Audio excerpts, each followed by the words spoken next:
Well, here we are, still in our basements. As life continues to struggle to find some kind of new normal, there is actually one thing that is just like the old normal.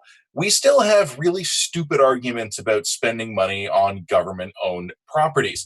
You've probably heard some of the debate, if we want to even call it that, over the Prime Minister's cottage. It's Harrington Lake, it's a government owned property. It's basically a country house not far from Ottawa that is at the exclusive use of the Canadian Prime Minister, and it has been for decades.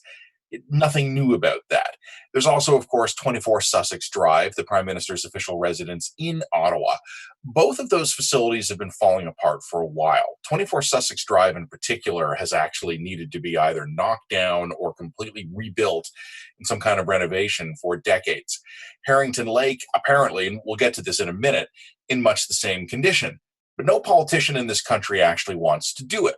They know the minute they say we're going to spend some money on fixing up the residents, they're going to get attacked in the press and by the opposition and even just by the public for spending money on themselves. Oh, you're spending millions of dollars on your own house or your own cottage.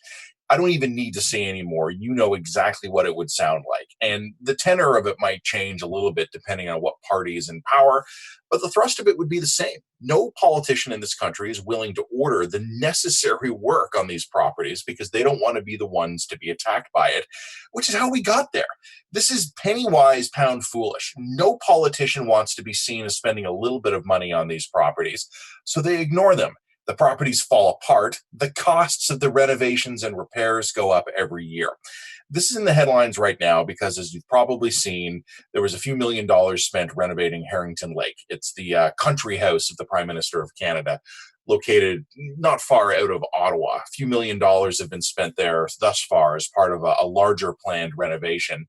The Liberals probably deserve some of the criticism they're getting for trying to be sneaky about it. They kind of buried it, and we only found out after the fact that these millions had been spent. But I think focusing on that is focusing on the wrong side of the problem. Why were they hiding it? That's the question we should be asking. Was it wrong for them to do it? Yeah, but they were doing it for a legitimate reason. And the reason is they would get slammed for it because, bluntly, we don't have a mature enough political culture that we don't cheap out on the government. This is something I've written about a lot before.